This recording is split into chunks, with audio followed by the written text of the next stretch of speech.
Hey YouTubies, what's up? Welcome to base camp. Had to make up some little contraptions here.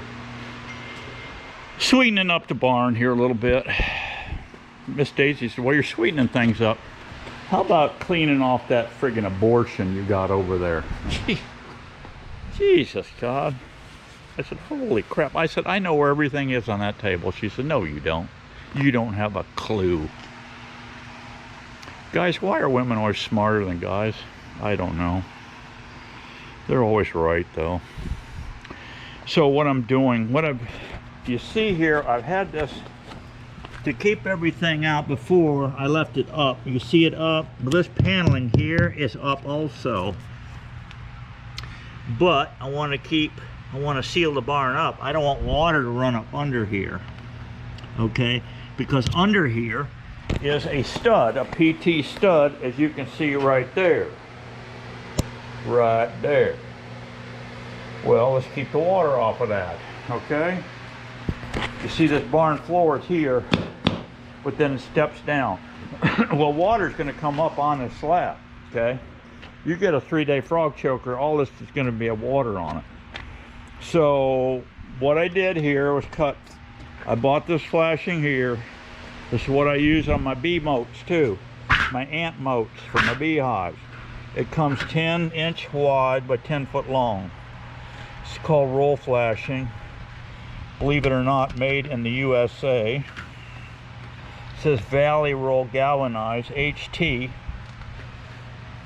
I don't know, heat treated, I guess. There could be heavy titties, I don't know. No, that ain't right. You see where my mind always goes? It always goes to body parts for some reason. I don't know. Maybe it's just beekeepers, what beekeepers do. I don't know. We're always talking about body parts. But anyway, yeah. Simcoe, Jacksonville, Florida. Isn't that lovely? This is what I buy. So this is 5 inches. This is what I cut. And then I cut 5 by 5. And I use these as little roofs to go over my ant moat. So I need this material, but also works good for this operation here. So what I did, I just bent up 4 of these. I've got 1, 2, 3, 4 of these 1x4 verticals. Here I was just test driving it. That worked pretty slick. So I just glued these on with silicone, clear silicone. You can see I just used bricks as a clamp to shove it up. I'll come back in 24, and then I will slide these, see, down here, all the way down, bada bing, like that. They will get glued on. I'll put a bead here, over here, and here. That gets glued on. That'll get bricked up, hold tight. 24, I come back and do the seams all the way around, see? Yeah, and all I did was take a piece of the material and I held it up here and I let it hang a little while, then I bent it down by hand, and then I just tapped it in with my hammer like this, here and at the top. And then I came up underneath. You see, I came up underneath here with this metals hanging down, and I just did a scribe with a regular ballpoint pen and then trimmed it off with tin snips. And then I had a little bo diddly in it, so I just pushed it down and tweaked it in a little bit so it would snap on tight. So yes, we got those done. Miss Daisy, you may be right. I don't know. You may be right. This may be a little bit unorganized here. Yeah. I hate it when these women are always right, guys. I really do. I really hate it. Did a little something this morning, talking with Mr. Sutton. Mr. Sutton is a commercial beekeeper, and him and I touch base now and again.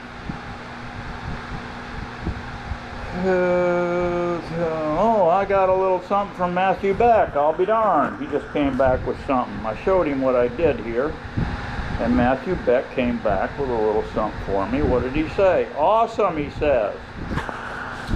See what I did, guys, right here? I sent him this text. You see that Little hive right there. That's a 5-framer. I have some old frames I put in it. And see if I can blow it up just a little bit here for you. Let's tap. There we go. Got her blowed up. I put this thing down. This is down on the waterfront where the hurricane put all my bees underwater, and I still have the bricks, the blocks there. All I got to do is come back in, put my rails in. But I thought, what the heck? Why not go down there and see if we can't catch a swarm just for giggles? So I've got tons of these 5-framers. I've got plenty of old comb I threw in there. I left this, it's a disc front door. I opened the door up. I took a piece of paper towel, little square, about a 2-inch square, and I folded it over 4 times, and I stuck right in the back here, underneath, of course, on top of the frames, and I dripped about 3 or 4 drops of lemongrass oil on that. And then the owner came out, and him and I were chitty-chatting. He got roughly, I don't know, 3.5 to 4 foot of water in his building, in the house. Everything has got to be tore out. It's a bombing range. Ripping out drywall. Flipping nightmare it's a Freddy Krueger nightmare on Elm Street, what it is. But anyway, John come out. He's taking it all well. He said he may put the place on. He wants to go up. He wants to go north, maybe North Carolina. He likes it up there. He's been deer hunting up there. He just said he just loves it up there. But anyway, he may go there. He's an AC man, so he can pretty much go wherever he wants to, I think. I'm not sure what his wife does, but he said obviously Florida is the best place in the world for an AC man, of course. But anyway, as time goes on, he may get out of Dodge. But yeah, I just set this thing down, and him and I were talking. I put the lemongrass on the top, dropped the lid on. I put this jar of feed on there. I put that quart jar, and I put 2 sticks. There's multi 16th holes melted into that lid. And I just took the jar and I sprinkled sugar water all over the lid, and you can see all these bees. By the time I got out of there, these bees were all over it. And I was sitting there talking to him. In about 15 minutes, I looked over and there was 1 bee, guys, 1 bee laying right there on that landing. I saw it fly in. I walked over and I said, look here, John, I got a customer already. I said, he's going to go back and tell his buddies. And sure enough, before I got out of there, that was another 10 minutes. Before I got out of there, guys, look at all these bees on top of there, and they're already going underneath, in between there, these little pieces of wood I put in to get at that nectar. So, oh, they'll probably have that jar sucked down. I'm sure there's all kind of, he has some kind of vine down there. It had a pink flower. I forget what he called it. The bees were working that, and it was marberry, M-A-R-L-B-A-R-E-Y, berry, B-E-B-R-E-E-Y, berry. Nothing was hitting that, nothing, but they were hitting this vine, some kind of vine. He said they hit that all the time, and I took a picture and I shot it to him, to Matthew Beck, which is to my north.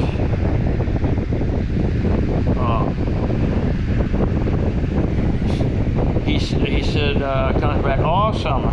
I've had a few swarms, so you can definitely catch them now, he said. Oh. I learn stuff all the time from these guys. I've been doing this forever, but I learn stuff all the time. I probably learn stuff, forget stuff, regain it, lose it, like Joe. You get like Joe after you get my age. You learn stuff, you lose it, yeah. Oh well, it's just the way life is, right? So I'm hoping I set out 2 of these rigs, 1 in each of my yards. I've got a 3rd yard down Bailey's Bluff. I may roll in there tomorrow and set that one. But I got to get ant moats. I put ant moats on these because the bull ants will just attack the sugar water guys and just raise holy heck. And they'll move into this beehive too, by the way. They'll move in there and set up home. They love these. You'll come back, you'll just find a mass of them. So what I'll do is keep my propane torch. I got a small propane torch I'll carry with me. And if I see an invasion, if I lift the lid and see an invasion, I just ease the lid back down. I go get my propane, I fire that baby up. When I open it up, I'm just cooking them. It's so much fun. It's so satisfying, guys, to roast, blowtorch carpenter ants.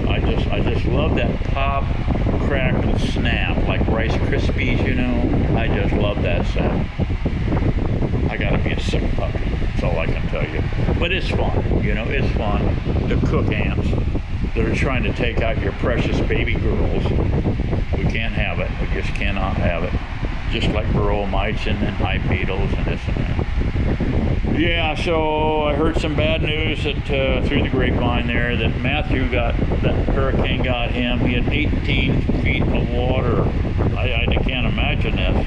I don't know how low he was, but in the area he was at, according to my resource, he got 18 feet of water over his bees.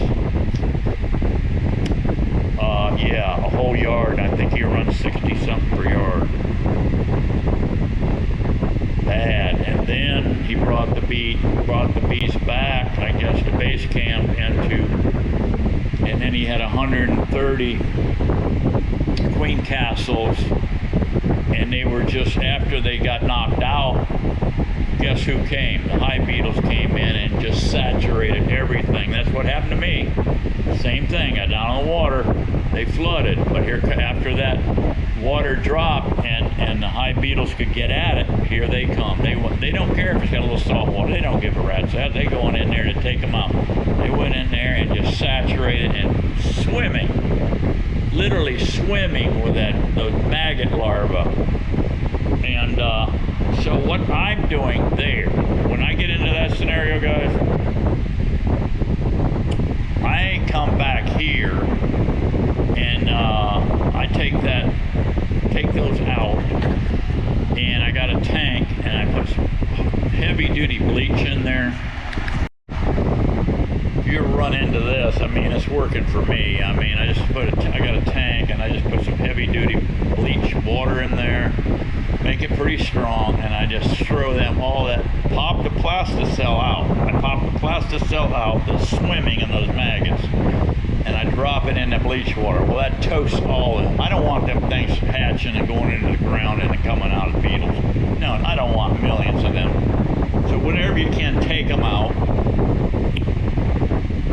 And I don't know what he was doing for beetle control, if anything, but with that scenario, with that drowned out scenario, what are you going to do with that stuff? I mean, you got to either pressure wash it or something like that. I think last time this happened to him, he pressure washed everything. But my pressure washer, you got to get up to like 3,000.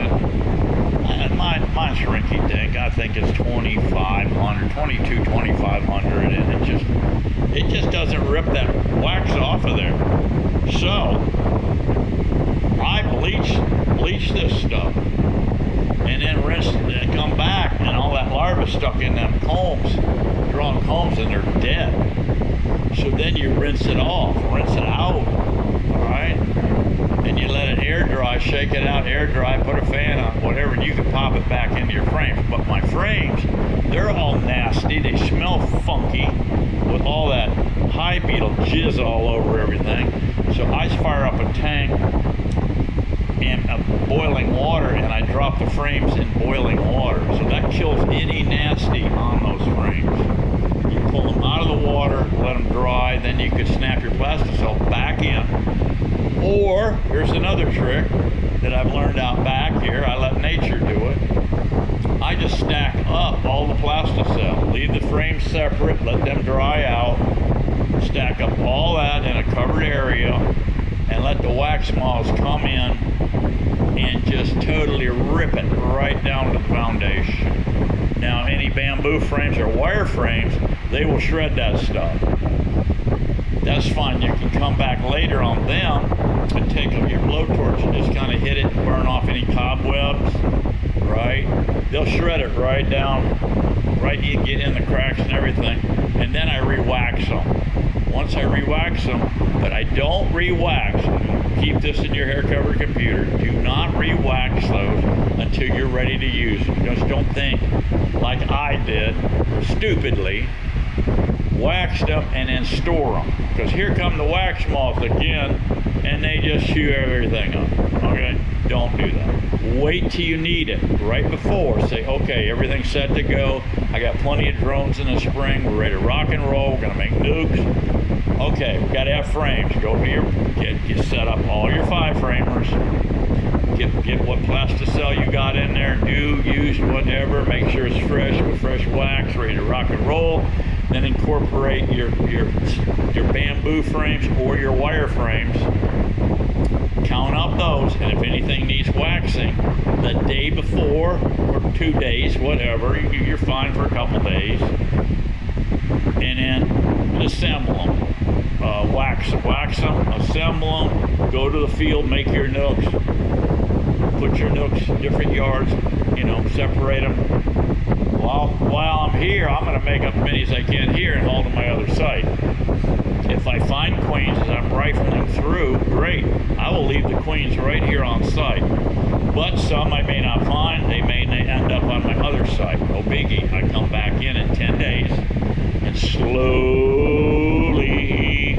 go through, carefully go working from outside inward, looking for the peanuts. You should have good, stiff, hard peanuts by then. You're only a few days from her hatching. Slide them back in real careful. Handle them like you're handling C4 explosive. Back in there. Leave them alone. Come back in 3 weeks. See if your queen came back, made it. Okay, that's how you're gonna roll. Now, the queens that you did have on site, fine. Go in there, you'll know right away. And you go in there and see how she's doing. You're gonna be feeding these bees too. Whether there's a queen in there or not, feed them so they can blow out that thing. This is gonna start happening in February for us here in Florida. I'm right in the middle of the state on the west side. I can start doing this action end of February. If they're ready to swarm, you're going to be seeing a lot of swarming peanuts at that point. Alright?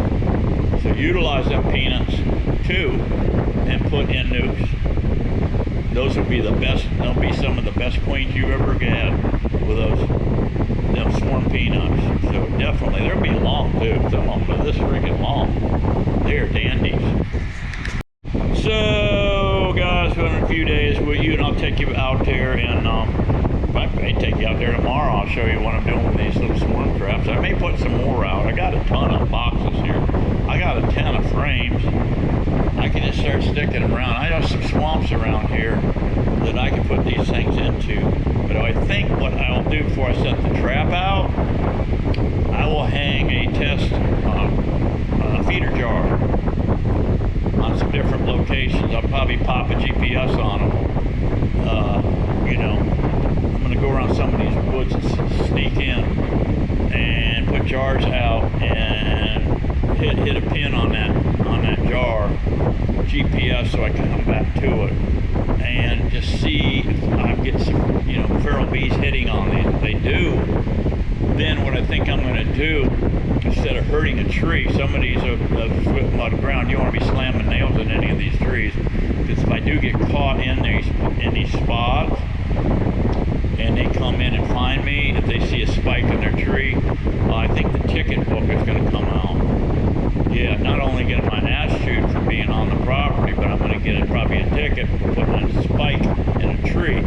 So what I will do is take a loop of rope and go around with a hook on it. And that hook, I've got some 9 wire that'll work fine for this. I can make up a hook, a number 9 fence wire with a hook on it and an eyelet.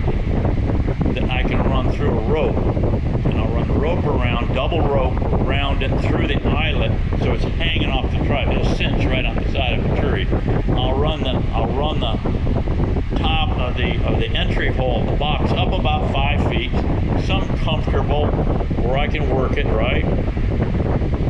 And if I get a swarm, it'll be even easy for me to retrieve it. I'm going to have disc on all my swarm traps. All I got to do is when I harvest a swarm trap, it come up, shut the disc down, right? Maybe take a peek in the lid. If I see that sucker slat full of bees, great, thumbs up. Turn the disc. Take the hive off the hook.